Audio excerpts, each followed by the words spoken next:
For most of human history, cats were almost invisible. Not invisible in the literal sense, invisible because they stayed quiet.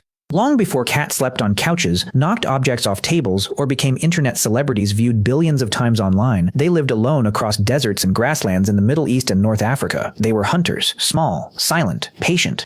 Unlike wolves, cats did not survive through teamwork. They didn't hunt in packs. They didn't defend each other. They didn't build loyal social groups. A wildcat survived entirely on its own. And for thousands of years, humans mostly ignored them, because compared to the giant dangers of the ancient world, wildcats didn't seem important. Humans feared wolves, they feared bears, they feared giant predators hiding beyond the firelight at night. Nobody looked at a small striped cat and imagined it would eventually spread into homes across almost the entire planet. But then humans accidentally created the perfect world for cats. Around 12,000 years ago, humanity began changing forever. For most of human history, people lived as hunter-gatherers. Small groups constantly moved across enormous landscapes searching for food. Then slowly, in different parts of the world, humans began learning something revolutionary: farming. Instead of wandering endlessly across huge landscapes searching for food, people started settling down in permanent villages and growing crops nearby. That one discovery changed human civilization forever. And for the first time in history, humans began storing massive amounts of food in one location: grain. Huge piles of grain. Enough to survive winters. Enough to feed entire communities. And unfortunately for humans, grain attracted something else: mice. Then rats. Entire rodent populations exploded around early farming villages. Imagine ancient settlements after sunset. Storage rooms packed with grain. Tiny scratching sounds inside walls. Food supplies slowly disappearing night after night. To modern humans, rodents are annoying.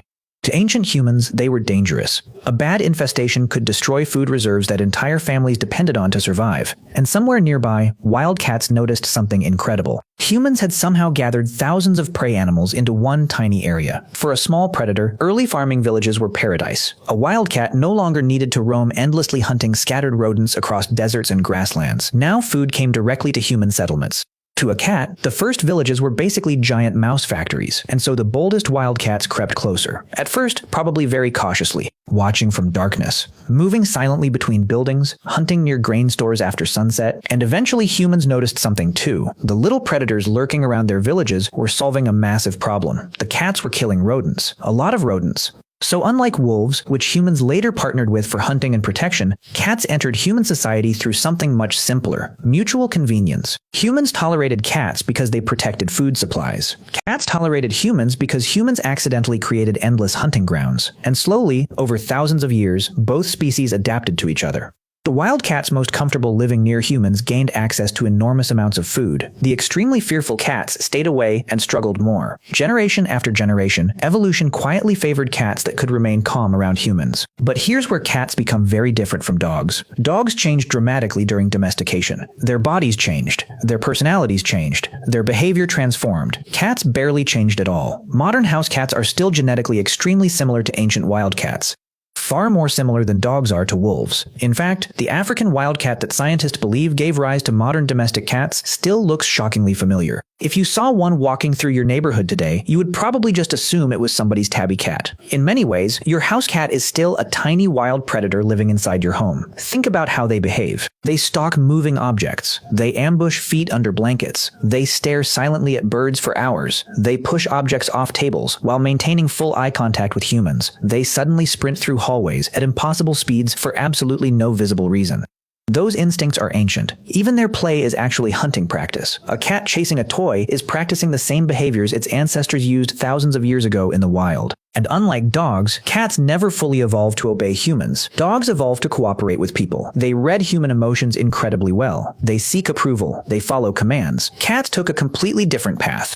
They simply learned that human civilization was a very comfortable place to slip into, and they just did. This is why many scientists believe cats basically domesticated themselves. Humans did not carefully shape cats the same way they shaped dogs. Cats moved into human settlements because it benefited them, and humans allowed it because it benefited humans too. The relationship worked so well that cats slowly spread alongside civilization itself. As agriculture expanded across the ancient world, cats followed. They moved along trade routes, villages, farms. Then humans accidentally created another perfect environment environment for cats: ships. Ancient ships carrying grain and food were constantly infested with rats. Rats destroyed supplies, they spread disease, they damaged cargo. So sailors started bringing cats aboard ships to control rodent populations. And suddenly, cats had an all-paid ticket to travel across oceans, tiny predators crossing entire continents alongside human civilization. Cats spread into Europe, into Asia, into Africa. Everywhere humans carried food, rodents followed. And everywhere rodents followed, cats became useful. But eventually, cats became more than useful. In some civilizations, they became deeply admired. Nowhere was this more obvious than ancient Egypt. Egyptians respected cats so much that harming one could bring severe punishment. Some historians believe families mourned dead cats almost like relatives. Cats became connected to Bastet, the Egyptian goddess associated with protection, fertility, and the home. Statues of cats appeared across temples and households. And when archaeologists uncovered ancient burial sites in Egypt, they found something astonishing: millions of mummified cats. Think about how extraordinary that transformation is. An animal once hiding silently in deserts had become spiritually important to one of the most powerful civilizations on Earth. And yet even then, cats still carried themselves like they owned the place. That mystery may actually be why humans became so attached to them. Dogs feel understandable. Cats feel ancient. Even now, people describe cats as mysterious, emotionally unreadable, or strangely intelligent, because unlike dogs, cats still behave like creatures that are only partially integrated into human society. Part of them still belongs somewhere else.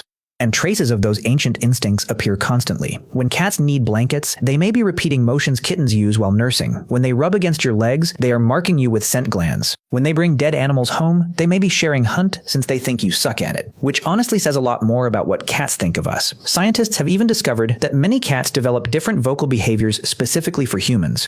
Adult cats rarely meow at each other in the wild, but around humans, they do it constantly. Over thousands of years, cats learned that certain sounds triggered human attention. Your cat may literally be manipulating your brain with carefully evolved noise engineering, and somehow their strategy worked unbelievably well. Today, there are roughly 600 million domestic cats living alongside humans across the planet.